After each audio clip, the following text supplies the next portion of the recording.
오늘 저는 나중된 자 먼저 되리라 이런 제목으로 은혜를 나누겠습니다.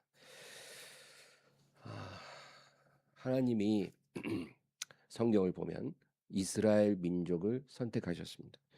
지구상의 수백 개의 민족 중에 한 민족을 특별히 선택을 하신 것은 그들을 통해 모든 민족에게 복을 주기 위함입니다. 그러니까 그들만 사랑하고 그들에게만 복을 주려는 것이 아니고 그들을 통해서 모든 민족이 복을 받게 하는 게 하나님의 계획이 있던 거죠. 그래서 하나님이 아브라함에게 뭐라 그러셨어요? 너로 말미암아 모든 사람이 복을 받으리라. 세상 모든 민족이 복을 받으리라. 그렇게 말씀하셨거든요. 그러니까 아브라함은 이스라엘 민족의 아버지잖아요.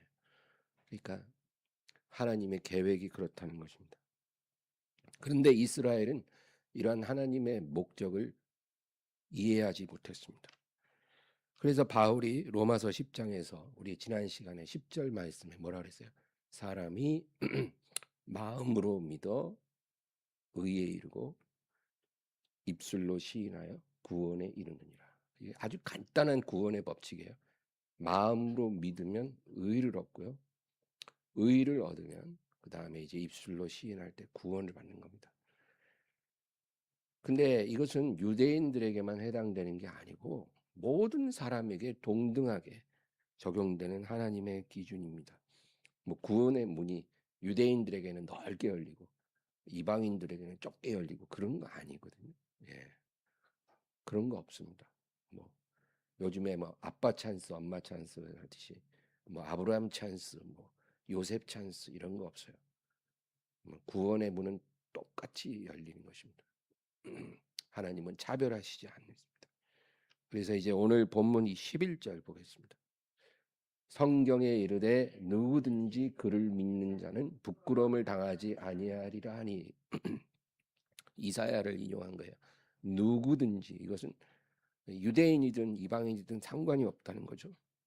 어떤 혈통을 초월하는 것이고 문화적인 배경, 종교적인 배경 같은 걸 다 무시합니다.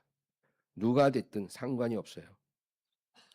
누구든지 자기 우상을 버리고 자기 죄를 회개하고 주 예수 이름을 믿는 자는 부끄러움을 당하지 않으리라. 이게 하나님의 선언이에요. 뭐 과거에 조상 대대로 뭐 무당 집안이든 뭐, 뭐 우상 숭배를 했든 뭐가 됐든 그 중요하지 않다는 거예요. 구원은 개인적인 거예요. 누구든지 그를 믿는 자, 하나님을 믿고 주 예수 이름을 부르는 자는 부끄러움을 당하지 않으리라. 부끄러움을 당하지 않는다는 건 사람 앞에서 부끄러움을 당하지 않는다는 게 아니라 하나님 앞에서. 그러니까 하나님이 그 사람을 죄인 취급하지 않는다. 너의 과거가 어떻든 간에 너의 조상이 누구든 간에 상관없어. 네가 뭐 교도소를 안방 들었던 그런 과거가 있어도 괜찮아. 지금 이 순간 네가 진실로 주 예수를 믿고 그 이름을 네가 의지하면 너는 하나님 앞에서 죄인이 되지 않는다는 것. 부끄럽지 않을 것이다. 히브리서 12장 7절 보겠습니다. 너희가 참음은 징계를 받기 위함이라 하나님이 아들과 같이 너희를 대우하시나 어찌 아버지가 징계하지 않는 아들이 있으리요. 여기서 너희가 이 세상에서 고난을 받는 것은 하나님이 너희를 징계하기 때문이라는 거예요. 너희에게 고난이 임하고 너희가 인내할 수밖에 없는 건 하나님의 징계를 받기 때문이다. 하나님이 아들과 같이 너희를 대우하신다. 여러분 아들과 같이 대우하시는 게 뭐예요? 징계받는 거예요. 어찌 아버지가 징계하지 않는 아들이 있어요. 여러분 아들로 대우할 때는 우리가 제일 먼저 떠올리는 게 뭐예요? 상속이에요. 네, 상속. 그러니까 아버지가 아주 대단한 사람이면 그 아들로 우리가 인정받고 대우받는다는 건 상속을 받을 수 있다는 거죠. 근데 여러분 상속을 받는 건 확 분명한데 상속 받기 전에 상속 수업을 받아야 돼요. 수업 받지 않고 상속 받으면 다 날려먹겠죠. 아버지의 이름에 먹칠을 하겠죠. 그래서 유업을 상속받기 전에 상속 수업을 받는 거예요. 그것을 합당하게 누릴 수 있는 사람이 되는 거예요. 그래서 징계하십니다. 그래서 하나님의 자녀들이 이 세상에서 징계를 더 많이 받는 거예요. 세상 자녀들. 똑같은 잘못을 해도 세상 자녀들은 안 걸려요. 네, 하나님 자녀는 다 걸려요. 그 왜 그래요? 하나님이 미워서가 아니에요. 아들로 대우하시기 때문에 너가 이 상태로는 내 유업을 물려받지 못해. 내가 예비한 나라에 들어올 수 없어. 그러니까 너는 여기서 징계받고 변화돼야 돼. 그거죠. 아들이 죄를 깨닫지 못하면 죄를 깨닫게 하기 위해 하나님이 강하게 징계하시고 죄를 회개하면 즉시로 용서해 주시고 죄를 이길 수 있는 은혜를 더해 주시고 죄를 짓고 그냥 괜찮아 이게 아니에요. 죄를 회개할 때까지 강하게 매질을 하시고 그리고 회개하면 용서해 주시고 그리고 죄를 이길 수 있도록 도와주시는 거예요. 가서 다시는 죄를 범하지 말라. 가늠한 여자한테도 그랬잖아요. 그냥 용서로 끝나지 않아요. 가서 다시는 이런 죄를 반복하지 않도록 네가 노력하라는 거예요. 네. 그래서 아들로 대우하신다. 이제 다시 본문 12절 보겠습니다. 유대인이나 헬라인이나 차별이 없습니다. 한 분이신 주께서 모든 사람의 주가 되사 그를 부르는 모든 사람에게 부여하시도다. 한 분이신 주께서 모든 사람에게 주가 되사. 그러니까 유대인이나 헬라인이나 차별 없다 이 말이에요. 이제 구원의 문은 모두에게 열렸어요. 그를 부르는 모든 사람에게. 모든 사람이란 말을 자꾸 하잖아요. 그러니까 유대인들의 이 착각을 깨뜨리는 거예요. 우리만 선택받고 우리만 사랑받고 우리만 구원받는다가 아니라 모든 사람에게 구원의 문이 열렸고 모든 사람의 주가 되시고 그를 부르는 모든 사람에게 부요하시다. 부요하다는 건 뭐예요? 인색하지 않는다. 주의 이름을 부르는 자에게 하나님이 인색하시지 않는다는 겁니다. 여러분, 하나님은 외모로 차별하지 않죠. 모든 사람을 다 똑같이 사랑하신다는 겁니다. 돈이 많든 돈이 적든 그건 차별 안 해요. 네. 뭐 돈이 많은 사람에게 우대해 주시고 돈이 적은 가난한 사람은 박대하고 그러지 않으십니다. 그를 부르는 모든 사람에게 하나님은 부유하시게 또 은혜를 베풀어 주십니다. 하나님이 사람을 보시는 것은 중심입니다. 외모가 아니에요. 세상하고는 완전히 틀린 거예요. 여러분. 세상은 절대적으로 외모만 봐요. 예, 뭐 겉으로 잘생겼냐 이걸 보는 것만은 아니라 스펙, 경력, 능력 뭐 이런 거 본다는 거예요. 그게 다 외모거든요. 세상은 그럴 수밖에 없어요. 사람의 관점은 언제나 그래요. 근데 하나님에게는 그런 것이 아무 의미가 없어요. 그래서 우리가 하나님의 사람들은 이제 신앙이 성숙해질수록 관점이 달라져야 되는 거예요. 세상의 관점, 사람의 관점이 아니라 하나님이 우리를 보시는 관점으로 우리도 사람을 볼 수 있어야 한다는 거예요. 예. 그게 정말 하나님이 원하시는 거죠. 그래서 하나님은 사람의 중심을 보는 거예요. 항상. 그 중심이 뭐예요? 중심. 그가 얼마나 하나님을 구하는가요? 얼마나 간절하게, 얼마나 진실되게 하나님을 구하고 있는가? 여러분 그런 사람입니까? 예. 그럴 거예요. 그렇지 않고야 이 추운 날에 여기 올 리가 없지. 예. 그런 거예요. 예. 뭐 입술로야 얼마든지 하나님 섬길 수 있죠. 사랑해요. 감사해요. 뭐 하나님 뭐 순종할게요. 그러나 하나님은 그런 입술을 보는 게 아니라 중심을 살펴보시는 거죠. 시험해 보시고. 그래서 얼마나 그가 진실되게 하나님을 구하고 있는가. 그거를 보신다. 시편 14편 2절 3절. 여호와께서 하늘에서 인생을 굽어 살피사 지각이 있어 하나님을 찾는 자가 있는가 보려 하신즉 다 치우쳐 함께 더러운 자가 되고 선을 행하는 자가 없으니 하나도 없다. 그러니까 중심이 올바른 사람은 찾기가 힘들어요. 하나님이 80억을 잘 살펴봐도 중심이 온전한 사람 몇 안 돼요. 이게 현실이에요. 교회는 많아요. 그러나 하나님이 인정할 만한 사람이 별로 없어요. 인자가 세상에 올 때 믿음을 보겠느냐? 믿음이 별로 없다는 거죠. 우리 예레미야 29장 12, 13절. 너희가 내게 부르짖으며 내게 와서 기도하면 내가 너희들의 기도를 들을 것이요 너희가 온 마음으로 나를 구하면 나를 찾을 것이요 나를 만나리. 예, 얼마나 명확합니까? 예, 부르짖으면 내게 와서 기도하면 내가 너희를 들으리라. 예, 여러분 하나님이 귀가 둔하신 분이 아니고 그렇죠? 하나님이 귀가 둔해서 못 듣겠냐고요. 예, 다 들으시는 거예요. 진실된 기도는 하나님 귀에 쏙쏙 들어가요. 너희가 온 마음으로 나를 구하면 나를 찾을 것이고 만나리. 이건 여러 교회 얼마나 오래 다니고 뭐 성경 얼마나 많이 알고 이런 거랑 상관이 없어요. 뭐 목사님 기도라고 하나님이 잘 들어주시고 그런 것도 아니에요. 모든 사람에게 똑같아요. 온 마음으로 나를 구하면 너는 나를 찾을 것이고 나를 만날 것. 내가 너에게 만나주리라. 예. 오늘 기도하실 때 정말 온 마음으로 하나님을 구해보세요. 예. 하나님이 거짓말 하시겠냐고요. 하나님이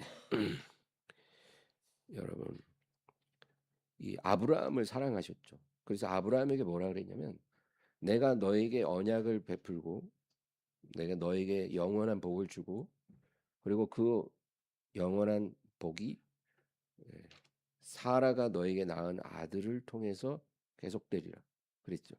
그러니까 이삭을 통해서 내 약속이 계속 이어질 것이다. 그리고 하갈이 낳은 이스마엘은 거기서 제외되는 거예요. 먼저 태어났어도. 근데 우리가 그러면 하갈과 이스마엘은 버림받았구나. 그렇게 생각할 수 있죠. 그렇지가 않은 거예요. 하갈과 이스마엘도 하나님께 간절히 부르짖으면 하나님이 들으셔요. 여러분 구속사적인 그런 의미에서 하나님의 선택이 이삭에게 간 거지 이스마엘을 하나님이 버리셨다는 말은 아니에요. 이스마엘이 하나님께 간절히 부르짖는데 내가 안 들어. 너는 버렸어. 너가 아무리 기도해도 소용없어. 이런 하나님이 아니에요. 우리가 그렇게 오해하면 안 된다는 거예요. 창세기 21장에 그런 이야기가 나오잖아요. 하갈이 쫓겨났어요. 그리고 어린 이스마엘을 데리고 광야를 방황하다가 물이 떨어졌어요. 그래서 너무 서러운 거예요. 이제 여기서 죽는구나. 그러면서 통곡을 하고 하나님께 부르짖는 거예요. 하나님이 응답하십니다. 창세기 21장 16에서 19절. 이르되 아이가 죽는 것을 참아보지 못하겠다 하고 화살 한바탕 거리 떨어져 마주 앉아 바라보며 소리내어 우니 하나님이 그 어린아이의 소리를 들으셨으므로 하나님의 사자가 하늘에서부터 하갈을 불러 이르시되 하갈아 무슨 일이냐 두려워하지 말라 하나님이 저기 있는 아이의 소리를 들으셨나니 일어나 아이를 일으켜 내 손으로 붙들라 그가 큰 민족을 이루게 하리라 하시니라. 하나님이 하갈의 눈을 밝히셨으므로 샘물을 보고 가서 가죽 부대에 물을 채워다가 그 아이에게 마시게 하였더라. 저는 하나님은 정말로 자비로우시다는 거죠. 이삭이 됐든 이스마엘이 됐든 사라가 됐든 하갈이 됐든 하나님은 모든 사람 자기를 간절히 부르고 진실되게 찾는 모든 이에게 은혜로우셔요. 그래 하갈이 부르짖었잖아요.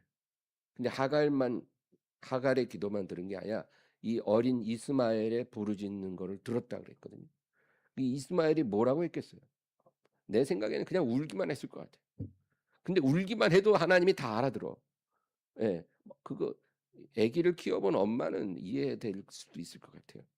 아기가 울기만 해도 지금 어떤 상황이고 아이가 어떤 느낌을 갖고 있는지 그 엄마들은 알 수 있지 않을까요? 그런 거예요. 하나님은 우리가 눈물만 흘려도 벌써 다 알아들어요.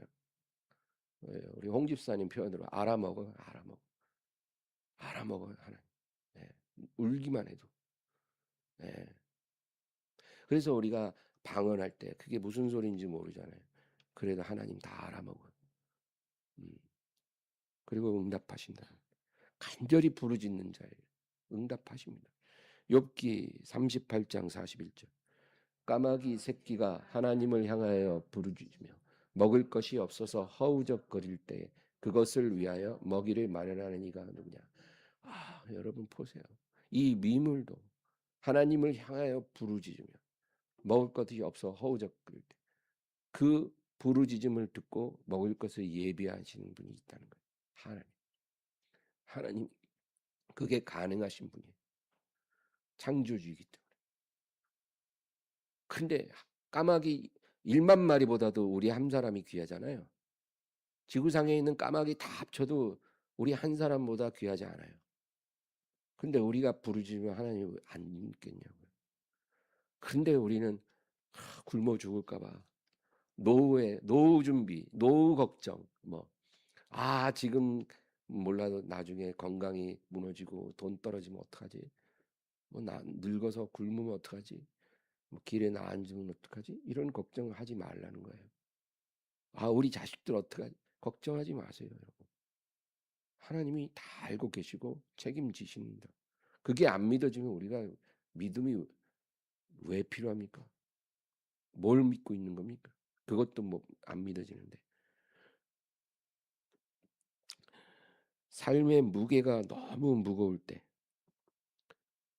여러분, 그게 외로움이 됐든 괴로움이 됐든, 삶의 무게가 너무 무거워서 힘들 때, 사람에게 하소연하지 마세요. 사람에게 하소연하는 거는 그는 의미가 별로 없어요. 예. 하나님께 부르짖어야 돼요. 하나님께 나아가서 하나님께 부르짖는 것. 그것만이 중요합니다. 이제 본문으로 가서 13절. 누구든지 주의 이름을 부르는 자는 구원을 받으리라.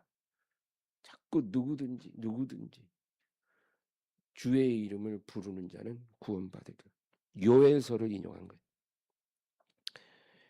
여러분 근데 주의 이름을 부를 때 반드시 우리가 명심해야 될 게 있어요. 모든 죄를 버리고 나아가 주님을 부르짖어야 돼요. 항상 이것은 우리가 철칙이에요. 예. 내가 하나님이 미워하는 죄를 하나라도 알면서 딱 가지고 있어 그 버리지 않고 그리고 하나님께 나아가서 부르짖으면 소용이 없어요. 우리 하나님은 그렇게 우리가 다룰 수 있는 하나님이 아니에요. 설득할 수도 없어요. 하나님의 방식이 아니라 내 방식대로 이렇게 들이밀어 가지고 하나님을 설득시킬 수 없어요. 안 넘어와요. 손끝도 움직일 수 없어요. 우리가 하나님을 움직이려면 하나님의 방식대로 살아야 해요. 그게 뭐예요? 하나님이 미워하는 것, 그것을 다 버려야 돼요. 고백하지 않은 죄, 죄이지만 고백하지 않는 죄, 버리지 않는 죄, 하나도 남기지 않고 다 버리고 하나님께 나아가야 된다는 것. 시편 145편 18, 19절. 여호와께서는 자기에게 간구하는 모든 자, 곧 진실하게 간구하는 모든 자에게 가까이 하시는도다. 그는 자기를 경외하는 자들의 소원을 이루시며 또 그들의 부르짖음을 들으사 구원하시리로다. 하나님은 진실하게 간구하는 모든 자를 가까이 하신다. 그러니까 우리가 정말 믿음이 많든 적든 상관없어요. 진실하게 간구하면 하나님은 그 사람의 귀를 기울여요. 그런데 귀를 기울이신다고 거기서 끝나는 게 아니에요. 그 19절 봐요. 그는 자기를 경외하는 자들의 소원을 이루신다. 그러니까 진실하게 간구도 해야 되지만 하나님을 경외하는 자가 되어야 되거든요. 그게 뭐예요? 하나님이 미워하는 죄를 버리는 거예요. 그게 하나님을 경외하는 거예요. 너희가 나를 사랑하면 내 계명을 지키리라. 그러니까 하나님이 미워하시는 게 뭔지 알았으면 그걸 버리는 거예요. 그게 뭐가 됐든, 그게 사람이 됐든, 물건이 됐든, 명예가 됐든, 자존심이 됐든, 하나님이 미워하는 거라면 과감히 잘라내는 거예요. 그러면 그게 경외하는 거예요. 그래서 아브라함이 이삭을 번제로 바치려고 하니까 네가 나를 경외하는 것을 이제 알았다 그랬죠. 그게 뭐예요? 이삭은 축복의 열매죠. 근데 어느 날부터 하나님과 아브라함 사이에 이삭이 딱 끼어드는 거예요. 예. 하나님과 아브라함 사이에 아무것도 없어야 돼요. 이삭도 하나님 뒤편으로 가 있어야 돼요. 근데 어느 순간 하나님보다 앞에 있는 거예요. 이삭이 더 우선이에요. 그래서 그 이삭이 우상이 됐어요. 하나님이 미워하는 우상인 거예요. 그래서 하나님이 그거를 찍어버리라, 불태워라 그렇게 말씀하신 거예요. 그래서 순종했더니 하나님이 네가 나를 경외하는 것을 내가 인정한다 그랬잖아요. 그러니까 경외한다는 거는 하나님이 미워하는 우상을 찍어버리는 거예요. 과감하게. 예. 아비나 어미를 나보다 더 사랑하는 자는 내게 합당하지 않고 아들이나 딸을 나보다 사랑하는 자도 내게 합당하지 않다. 그러니까 하나님보다 우선되는 게 없어야 한다는 거예요. 이게 진정한 신앙이에요. 이런 사람의 소원을 이루시고 그들의 부르짖음을 들으사 구원하시리로다. 이제 본문 14, 15절 보겠습니다. 그런즉 그들이 믿지 아니하는 일을 어찌 부르리요? 듣지도 못한 일을 어찌 믿으리요? 전파하는 자가 없이 어찌 들으리요?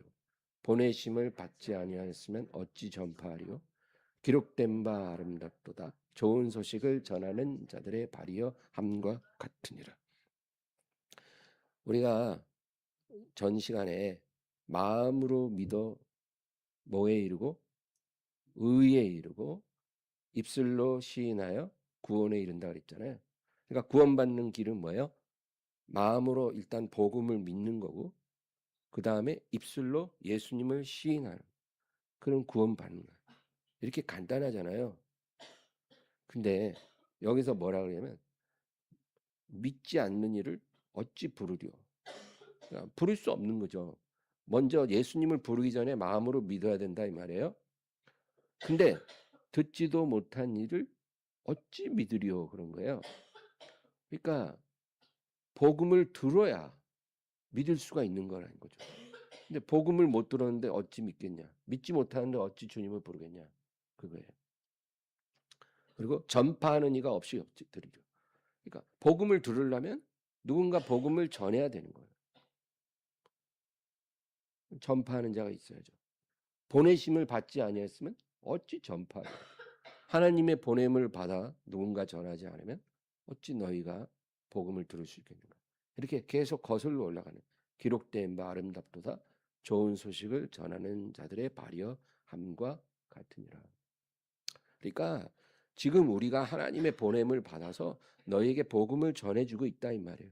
그래서 너희가 이걸 듣게 된 거고 너희가 들음으로 믿게 된 거고 믿었기 때문에 주님을 불러서 구원을 받게 된 거예요.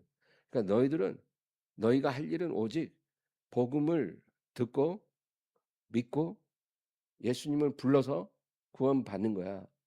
그것만 하면 돼. 예, 너무 쉽죠? 복음을 듣고 그리고 믿고 들은 거를 믿고 그 다음에 믿은 대로 예수님을 부르고 그리고 구원받아. 너무나 감사한 거예요. 이제 16, 17절. 그러나 그들이 다 복음을 순종하지 아니하였도다. 이사야가 이르되 주여 우리가 전하는 것을 누가 믿었나이까 하였으니 그러므로 믿음은 들음에서 나며 들음은 그리스도의 말씀으로 말미암았느니라. 그러나 많은 사람이 이 복음을 듣고 순종하지 않는다. 복음을 들었으면서도 믿지 않는다 그 말이에요. 그래서 이사야를 인용해서 주여 우리가 전한 것을 누가 믿었나이까? 하나님이 그토록 많은 선지자들을 보내서 하나님의 말씀을 전하시고 복음을 전했는데 우리가 전한 것을 누가 믿었습니까? 들었지만 믿지 않았다. 순종하지 않는다는 거예요.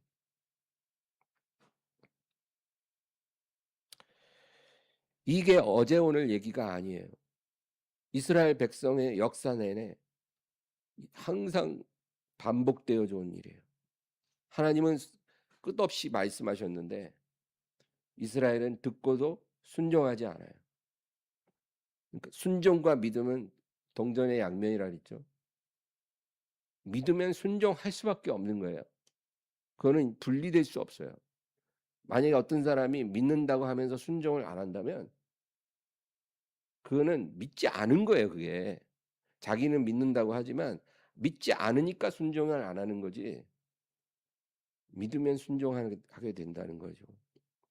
그러니까 복음을 들었지만 믿지 않고 순종하지 않는다.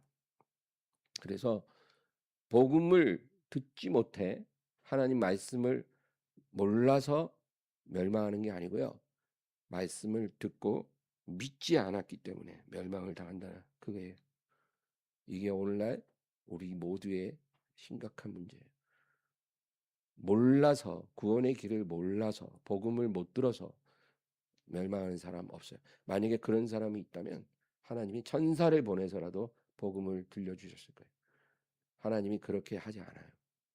대부분 모든 사람 복음을 못 들어서 지옥에 가는 게 아니고 복음을 들었지만 믿지 않음으로 지옥에 가는 거예요.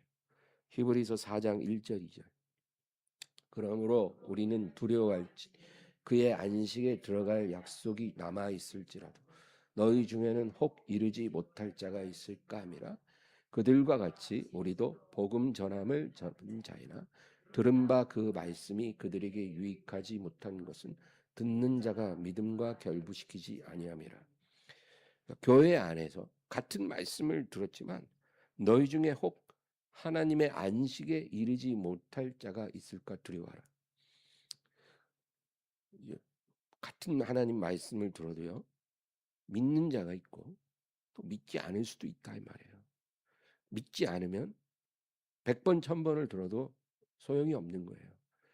그래서 하나님의 안식에 이르지 못하는 구원에 이르지 못하는 자가 있을까 두려워하라. 이것은 그들이 들은 바 그 말씀이 그들에게 유익하지 못한 것은 듣는 자가 믿음과 결부시키지 아니하면 그러니까 듣고 믿지 않는 거예요. 결부시켜야 되는데 들었으면 믿어야 되잖아요. 안 믿는 거예요. 안 믿으니까 구원 못 받아요. 안 믿으니까 생명의 역사가 나타나질 않아요. 믿어야 하는 거예요. 듣는 게 중요한 게 아니에요. 믿는 게 중요한 거예요. 우리가 말씀을 열심히 듣고 연구하는 이유는 지식적으로 만족하기 위해서가 아니라 믿기 위해서 말씀을 듣고 읽는 거예요. 믿지 않으면 무슨 소용이 있습니까? 성경 50독 100독 해도 안 믿으면 구원 못 받아요. 그러나 어제 믿어 성경 아무것도 몰라요. 데살로니가 전서 구약에서 찾고 앉아 있고 그래도 괜찮아요. 어제 믿어도 그 믿음이 진실하면 구원 받아요. 이게 하나님의 법입니다. 본문 18절. 그러나 내가 말하노니 그들이 믿지 아니하였느냐? 그렇지 아니하니 그 소리가 온 땅에 퍼졌고 그 말씀이 땅 끝까지 이르렀도다 하였느니라. 하나님의 말씀은 우리 생각보다 훨씬 더 멀리 많은 사람에게 전해졌습니다. 그래서 거의 모든 사람에게 하나님의 말씀이 전해졌다. 지금 고고학적으로도 많이 밝혀지고 있어요. 우리나라 신라시대 때 그때도 이미 복음이 전해졌다는 고고학적인 유물이 많이 나오고 있어요. 그러니까 우리가 역사에서 배우지 못하는 그런 많은 일들이 일어났다는 거죠. 하나님은 자기의 말씀을 사람에게 전할 수만 가지 방법을 갖고 계셔요. 절대 복음의 씨앗이 뿌려질 수 없는 곳이 있잖아요. 누가 선교사도 들어갈 수 없어. 그래도 하나님은 할 수 있어요. 그래서 지금 이슬람 세계에서 많은 이상한 일들이 일어나요. 꿈에서 예수님이 나타나서 말씀하시기도 하고 천사를 만나게 되기도 하고 정말 이해할 수 없는 그런 일들이 일어나는 거예요. 사람은 못 들어가는데 성경은 또 들어가잖아요. 그래서 복음이 전해지는 거예요. 그래서 실제로 우리 생각보다 거의 모든 사람에게 하나님의 말씀은 전달되어지고 있다. 그래서 어떤 사람이 나는 몰랐어요. 나는 듣지 못했어요. 해도 하나님은 뭐라 그래요? 너는 알고 있다는 거죠. 너는 들었어. 그렇지만 믿지 않았을 뿐이야. 잠언서 24장 12절입니다. 내가 말하기를 나는 그것을 알지 못하노라 할지라도 마음을 저울질하시는 이가 어찌 통찰하지 못하시겠습니까? 내 영혼을 지키시는 이가 어찌 알지 못하시겠느냐? 그가 각 사람의 행위대로 보응하시리. 하나님은 우리가 무엇을 알고 있는지, 무엇을 모르고 있는지 우리보다 더 정확히 알고 계십니다. 그래서 핑계할 수 없다는 거예요. 핑계할 수 없는. 본문 19절. 그러나 내가 말하노니 이스라엘이 알지 못하였느냐. 먼저 모세가 이르되 내가 백성 아닌 자로서 너희를 시기하게 하며 미련한 백성으로서 너희를 노엽게 하리라 했고, 이스라엘이 하나님의 말씀을 넘치도록 들었어도 믿지 않았다는 거죠. 회개하지 않았어요. 그래서 하나님이 어떻게 하시냐? 내가 백성 아닌 자들, 이방인들, 내가 택하지 않았던 그들을 내가 구원함으로 너희를 시기나게 하고 너희를 노엽게 할 것이다. 이방인들이 먼저 하나님 말씀을 믿게 하사 그들이 이스라엘보다 먼저 하나님 나라의 자리에 들어오게 될 것이다. 수백 수천 번 선지자들을 보내서 말씀해도 안 믿는 거잖아요. 안 믿어. 근데 한 번도 그런 기회가 별로 없었던 그런 이방인에게 하나님이 구원의 은혜를 주셔서 그들이 먼저 믿게 하셔. 너희를 시기나게 하고 노엽게 하리라. 그 말씀을 하시는 거예요. 여러분 요나서라고 있죠. 이 요나서가 바로 그 얘기예요. 요나라는 선지자가 이제 니느웨로 가서 이제 말씀을 전하라는 거예요. 근데 이 요나는 죽기보다 싫었어요.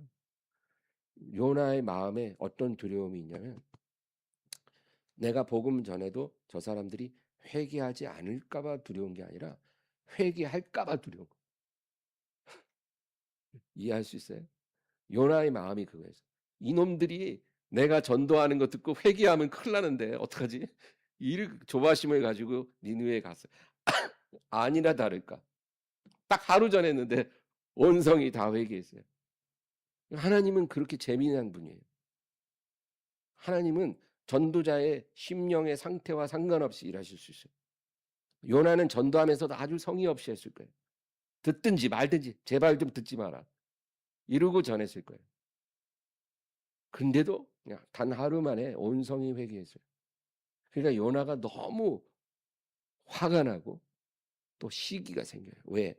아직 내 민족 이스라엘도 하나님께 돌아오지 않고 있는데 이 악한 니느웨 놈들이 먼저 회개하고 하나님 말씀을 믿어서 구원을 받아? 그럴 수는 없지. 이런 마음입니다. 그래서 뭐라 그러게요? 요나서 4장 1절 2절.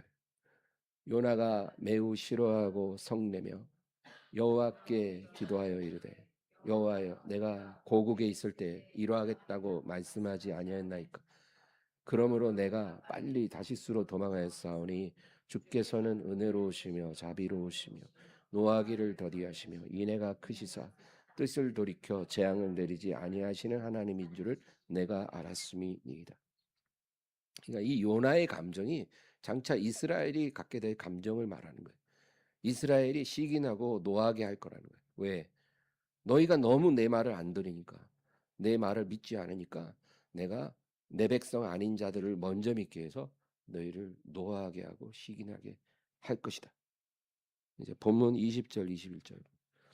이사야는 매우 담대하여 내가 나를 찾지 않은 자들에게 찾은 바 되고 내게 묻지 아니한 자들에게 나타났노라 말하였고, 이스라엘에 대하여 이르되 순종하지 아니하고 거슬러 말하는 백성에게 내가 종일 내 손을 벌렸노라 하였느니라. 예, 하나님이 말씀하시는 거예요. 내가 이스라엘에 향하여 종일 내 손을 벌렸지만 너희들은 내게 돌아오지 않았어. 그래서 나를 찾은 적도 없는 자들에게 내가 찾아질 것이고, 내게 묻지 아니한 자들, 이방인들이죠. 하나님에 대해서 몰라요. 그런 자들에게 내가 나타나리라. 그래서 너희보다 먼저 믿게 하리라. 지금 오늘 현재 세상의 상황이 그래요. 이스라엘은 지금도 예수를 안 믿잖아요. 예. 근데 지금 온 세계에 복음이 퍼졌죠. 예수님이 그런 말 하셨어요. 내가 벳세다에서 행한 권능을 만약에 두로와 시돈에서 행했으면 그들이 벌써 베옷을 입고 재에 앉아 회개했으리라. 여러분, 이 벳세다라는 마을은 조그만 마을이에요. 갈릴리에 조그만 마을이에요. 몇백 명 모여 사는 마을이에요. 근데 내가 이 조그만 마을에서 내가 이렇게 복음 전하고 내가 권능을 행했는데 너희는 믿지 않는다. 하나님께 돌아오지 않는다. 그러나 만약에 내가 너희에게 행한 이 모든 것을 저 두로와 시돈에서 행했으면 벌써 회개했어요. 두로와 시돈은요 수십만 명이 모여 사는 대도시예요. 거기서 행했으면 벌써 그들 다 회개했을 거야. 예수님 그래요. 또 어떤 말이냐면 가버나움. 이 가버나움도 아주 작은 마을이에요. 가버나움에서 내가 행한 일들을 내가 만약에 소돔에서 했으면 그 성이 오늘까지 남아 있을 거다. 왜? 회개했을 테니까. 그만큼 유대인들이 완악해. 그렇게 하나님의 말씀이 퍼부어졌는데도 돌아올 생각을 안 해요. 마지막 때는 돌아올 거라고 예언돼 있지만 아직까지도. 마태복음 22장에는 혼인잔치를 크게 베푼 왕의 이야기가 나와요. 마태복음 22장 8절 10절. 이에 종들에게 이르되 혼인잔치는 준비되었으나 청한 사람들은 합당하지 아니하니 내 거리 길에 가서 사람을 만나는 대로 혼인잔치에 청하여 오라 하란대. 종들이 길에 나가 악한 자나 선한 자나 만나는 대로 모두 데려오니 혼인잔치에 손님들이 가득할지라. 혼인잔치는 다 준비됐는데 청한 사람들은 오지 않는다는 거예요. 그래서 그 사람 대신 길거리에 나가서 아무나 다 데리고 와서 이 자리를 채우라. 그 이야기를 하셔요. 그 다음 누가복음 14장에 비슷하지만 또 약간 다른 얘기. 어떤 사람이 잔치를 크게 베푼 이야기. 누가복음 14장 23, 24. 주인이 종에게 이르되 길과 산울타리가로 나가서 사람을 강권하여 데려다가 내 집을 채우라. 내가 너희에게 말하노니 전에 청하였던 그 사람들은 하나도 내 잔치를 맛보지 못하리라 했다 하시니라. 이 비슷한 교훈을 주는 비유를 계속 반복하시는 거예요. 예수님. 중요하다는 거예요. 내가 말하노니 전에 청하였던 그 사람들은 하나도 내 잔치를 맛보지 못한다.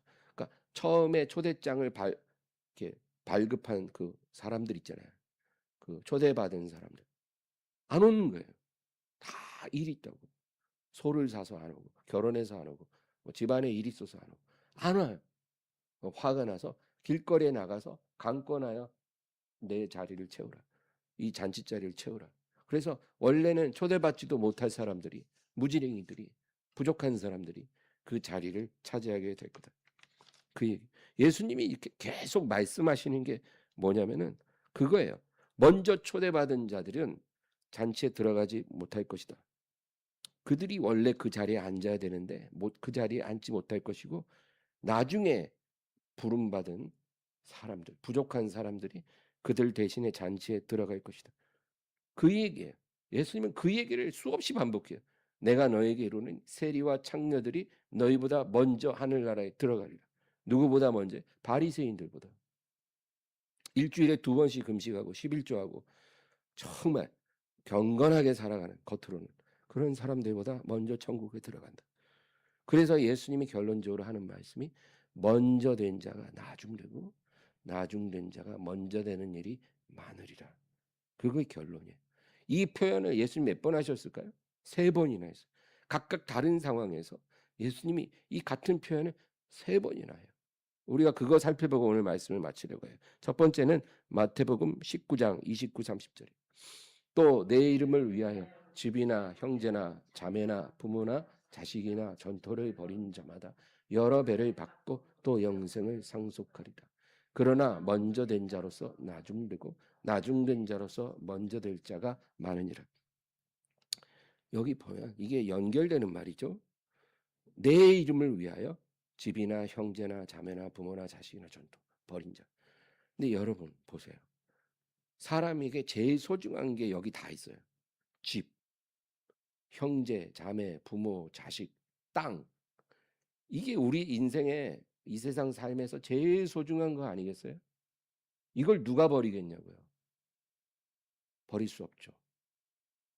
그런데 우리가 사는 동안 너희가 내 이름을 위하여 이런 것들을 버려야 하는 그런 시험이 온다는 거예요. 그런 시험이 올 거라는 거예요. 이 소중한 거, 안 소중한 거면 버리기가 쉽죠.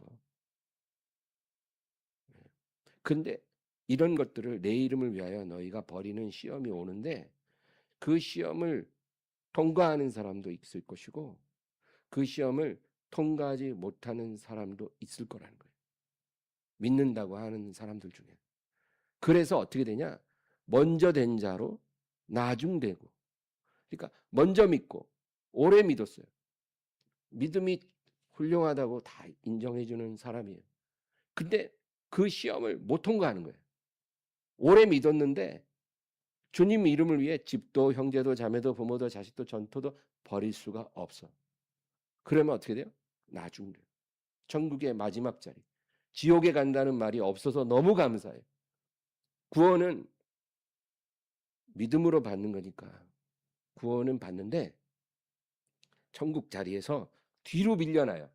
제일 앞에 앉아야 될 사람인데 30년 목회한 목사님, 훌륭한 장로님, 맨 앞에 있어야 될 마땅한 사람들이 뒤로 밀려나요. 왜? 이 시험을 못 이겨요. 내 이름을 위해 버린 게 없어. 그리고 나중 믿은 사람, 초신자들, 몇 년 안 된 사람들, 이런 사람들이 믿음이 너무 훌륭해져서 주님의 이름을 위해 이런 것을 버리는 시험을 감당한 거예요. 그래서 나중된 자가 먼저 되는 거예요. 주님이 그 얘기를 하신 거예요. 여러분 어떤 사람 되고 싶어요? 시험이 올 때 꼭 이기세요. 언제 어떤 모양으로 그런 시험이 올지 모르잖아요. 시험은 시험이다 그러고 오지 않아요. 불현도 둬요. 예고 없이. 네 남편보다 내가 소중하니? 그 시험을 내가 시험 치른다. 이거 시험이야. 잘 봐. 이러고 오지 않아요. 그냥 우리 일상 속에서 휙 다가오는 거야. 네 자식보다 내가 더 귀하니? 누가 더 귀한데? 주님이 시험 보시는 거예요. 그 다음에 두 번째는 마태복음 20장에 나와요. 여기는 포도원 품꾼을 들여보낸 포도원 주인 이야기예요. 여러분 잘 아시죠? 어떤 사람이 포도원 주인이에요. 시장에 나가서 품꾼을 구해요. 그래서 아침 9시에 나가서 사람들을 들여보냈어요. 하루 한 데나리온. 그리고 12시에 정오에 또 사람들을 들여보냈어요. 오후 3시에 나가서 또 사람들을 들여보냈어요. 마지막으로 오후 5시에 나갔어요. 오후 5시에 포도원에 들어가면 1시간만 일하면 돼요. 그런데 다 똑같이 한 데나리온을 약속한 거예요. 나중에 다 돈을 나눠주는데 아침부터 일하는 사람들은 그래도 우리에게 좀 더 많이 주겠지. 그러나 그렇지 않았다는 거죠. 마태복음 20장 13에서 16절. 주인이 그 중에 한 사람에게 대답하여 이르되 친구여 내가 내게 잘못한 것이 없노라. 내가 나와 한 데나리온의 약속을 하지 아니하였느냐. 내 것이나 가지고 가라. 나중은 이 사람에게 너와 같이 주는 것이 내 뜻이니라. 내 것을 가지고 내 뜻대로 할 것이 아니냐. 내가 선함으로 내가 악하다 하느냐.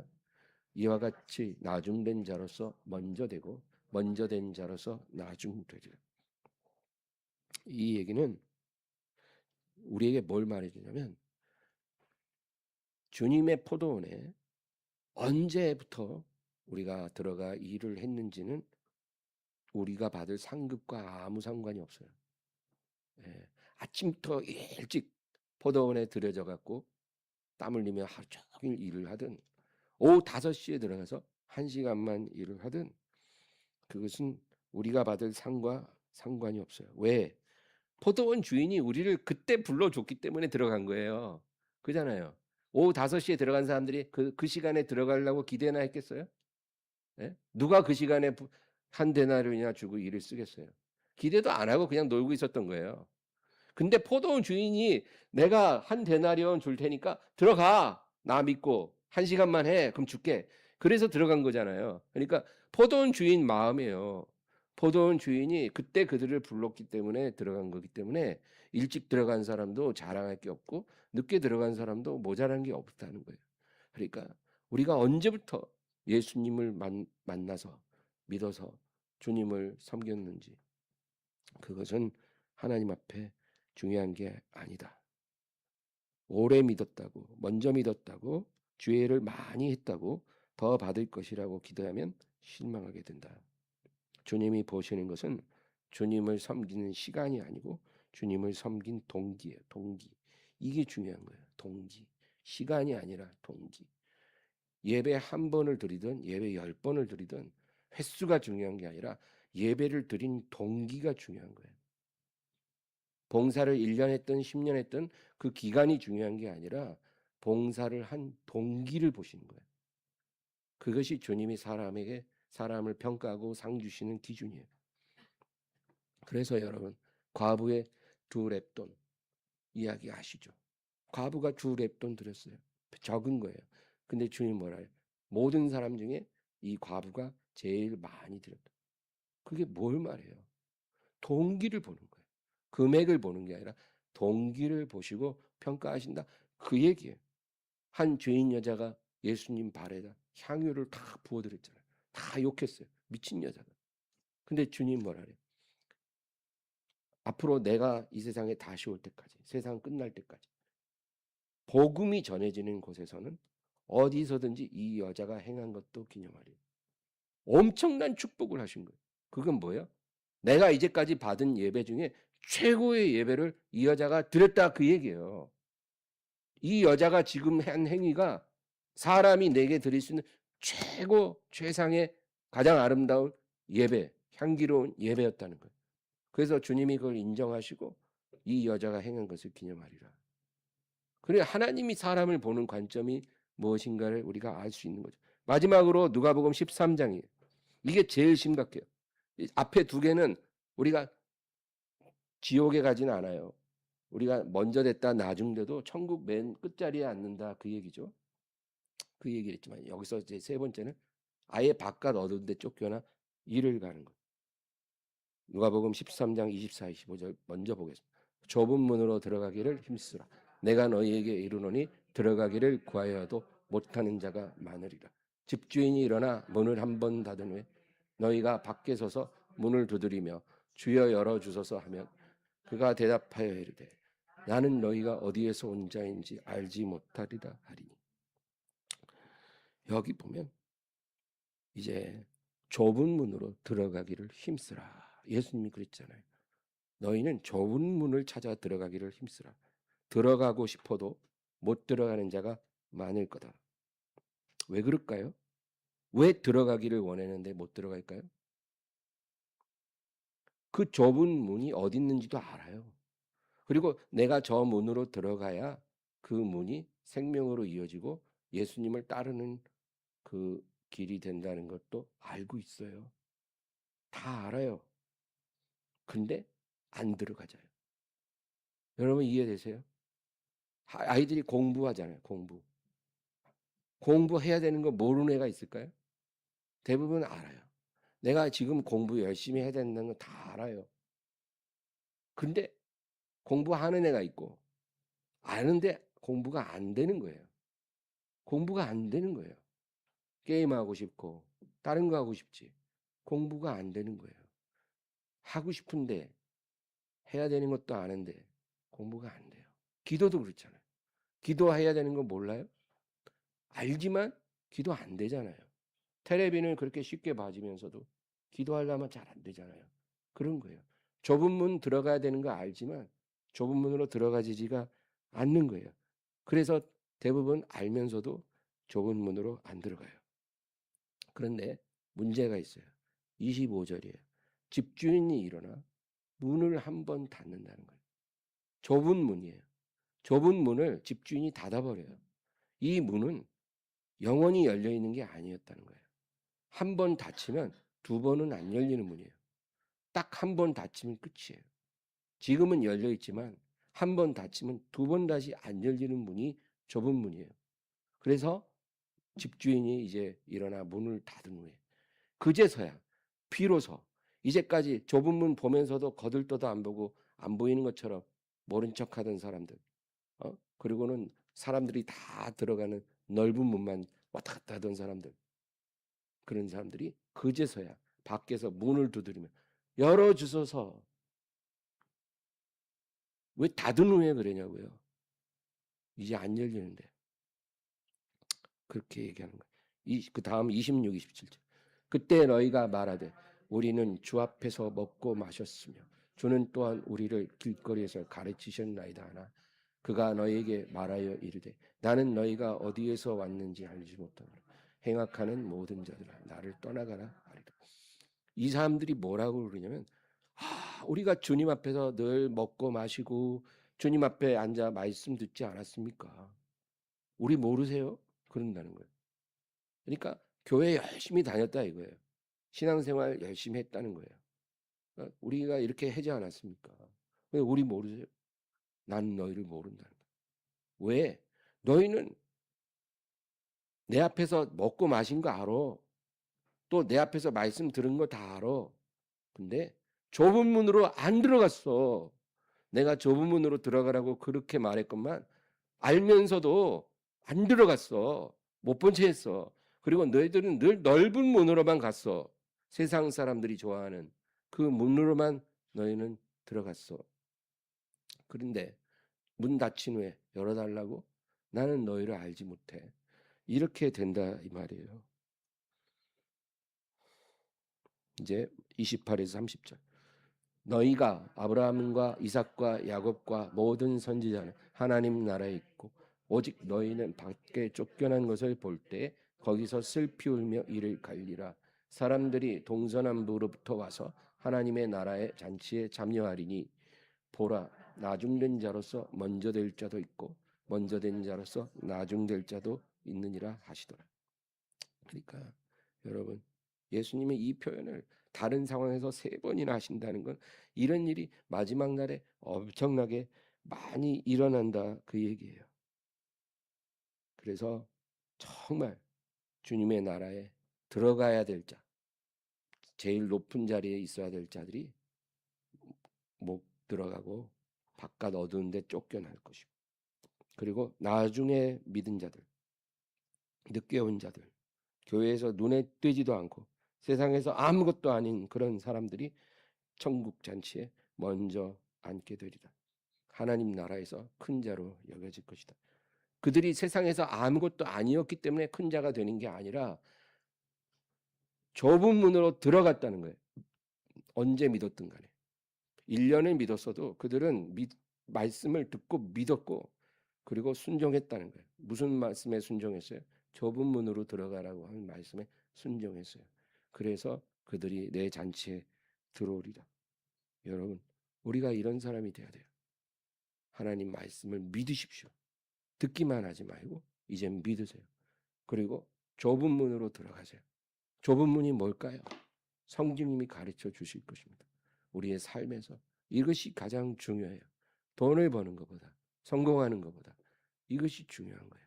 기도하겠습니다. 하나님 아버지, 감사합니다. 오늘도 의지하게 하시고 기도할 때 도와주실 줄 믿습니다. 역사해 주시고 하나님, 나중된 자로 먼저 된 자가 되게 하옵소서. 주님, 그렇게 되게 하옵소서. 예수님의 이름으로 기도합니다.